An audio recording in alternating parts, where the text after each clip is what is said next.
Les titres principaux, entretien sommet de l'Union africaine, tous les regards se trouvent vers Addis Abeba.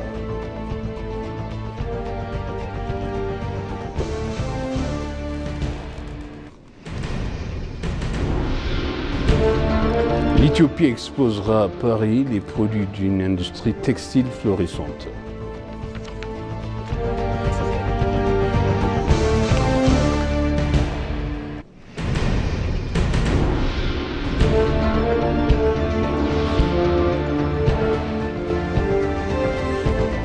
Bienvenue chers téléspectateurs, c'est BCC, moi Zalal Amourkana avec le journal. Le président Haïle Selassie a présenté ses condoléances à l'occasion du décès de l'ancien président allemand Horst Köhler. Le président a signé le livre de condoléances pour Horst Köhler, ancien président de l'Allemagne, décédé le 1 février 2025.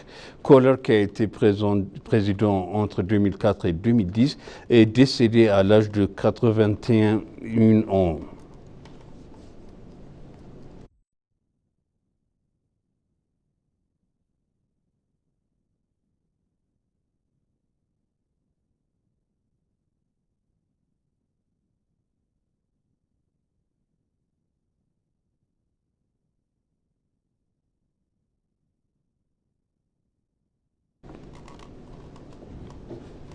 La 38e session ordinaire de la conférence de l'Union africaine et la 46e session ordinaire du Conseil exécutif se tiendront la semaine prochaine ici à Addis Abeba en Éthiopie.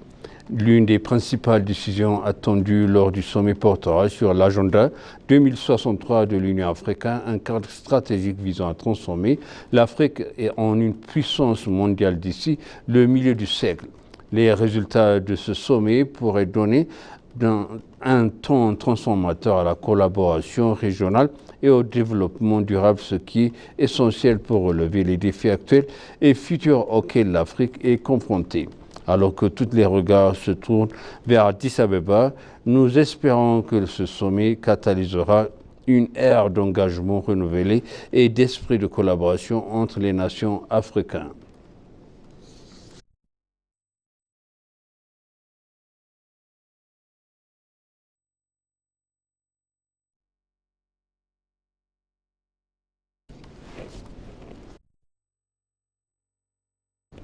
L'Éthiopie présentera son secteur floristique textile et d'habillement au salon Textworld Apparel Sourcing 2025 qui se tiendra à Paris du 10 au 12 février, a annoncé la coopération allemande au développement GIZ. Dans le cadre de l'initiative Made in Ethiopia, une délégation de 12 principaux fabricants du pays exposera ses dernières collections démontrant l'émergence de l'Éthiopie en tant que destination compétitive pour les acheteurs internationaux.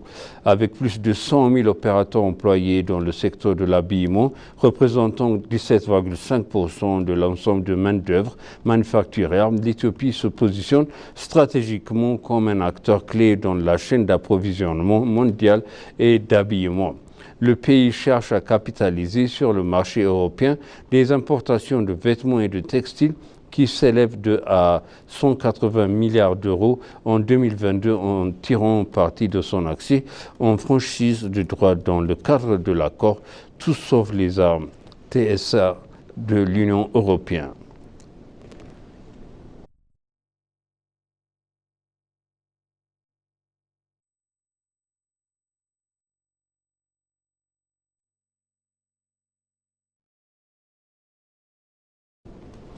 Monsieur Abebe Haile Gabriel, sous-directeur général de FAO et représentant régional pour l'Afrique, a souligné le rôle crucial de légumineuses pour assurer un avenir alimentaire durable.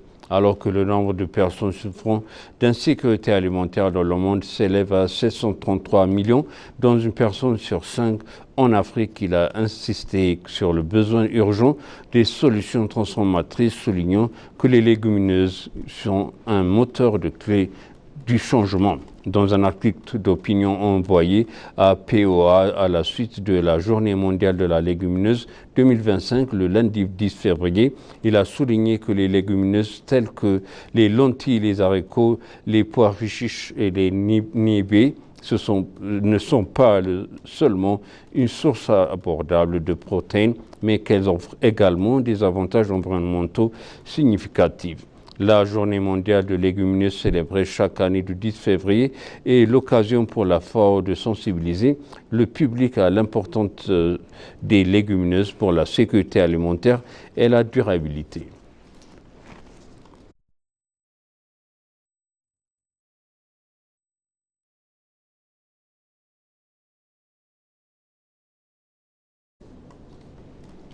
Le ministère de l'Agriculture a annoncé l'achat de 13,4 millions de quintaux d'engrais pour la saison de production de l'année fiscale éthiopienne 2017-2018. La ministre d'État de l'Agriculture, Sophia Kassa, a donné un point de presse aux médias concernant l'achat d'engrais pour la saison de production de l'EFY 2017-2018. Sophia a déclaré que l'une des questions sur lesquelles le gouvernement se concentre est la fourniture appropriée d'engrais. Elle a ajouté que le travail de transport des engrais pour la saison de production 2017-2018 depuis le port de Djibouti jusqu'au pays est effectué avec beaucoup de dévouement. Sur les 13,4 millions de quintaux achetés, elle a indiqué que 6,4 millions de quintaux sont arrivés au port de Djibouti et que plus de 4 millions de quintaux d'engrais sont actuellement entrés dans le pays.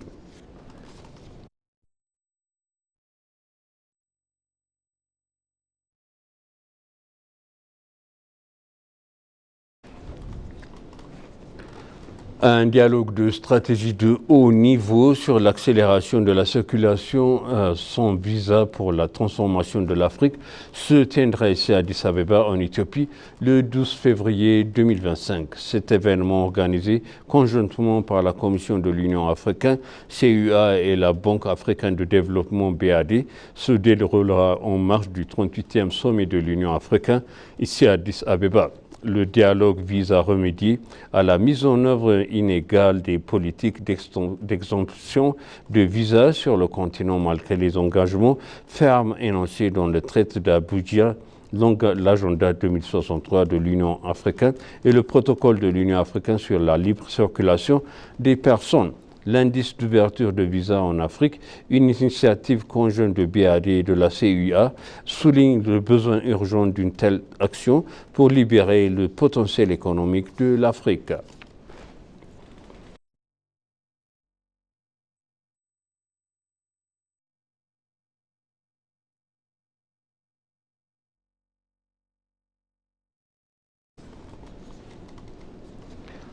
Et pour conclure, le journal La Suède soutient les efforts des Éthiopiens pour tourner une porte maritime en manière pacifique selon le parlementaire suédoise. Yasmine Eriks, membre du Parlement suédois et présidente adjointe de la Commission de la Défense, a déclaré que la Suède soutenait les efforts de l'Éthiopie pour trouver une porte maritime de manière pacifique. Une délégation conduite par le parlementaire suédoise et vice-présidente de la Commission de la Défense, Yasmine Eriks, a eu une discussion avec les membres de la Commission permanente des relations étrangères et des affaires de paix de la Chambre fédérale des représentants du peuple et sur les questions sociales, politiques et économiques des deux pays. Selon les informations obtenues de la Chambre des représentants du peuple, un forum sera créé où les membres du groupe d'amitié parlementaire pourront échanger leurs expériences afin de renforcer les relations parlementaires entre les deux pays.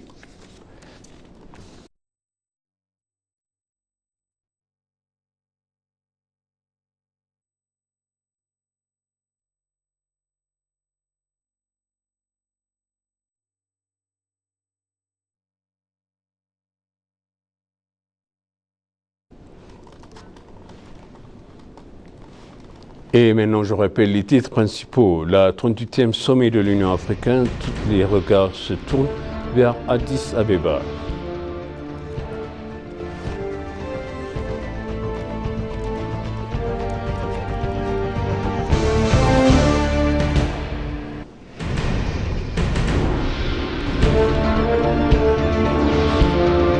Éthiopie exposera à Paris les productions d'une industrie textile florissante. Chers téléspectateurs, ça c'est le journal C'était moi Zalal Workan avec vous. Je suis une suite de programme.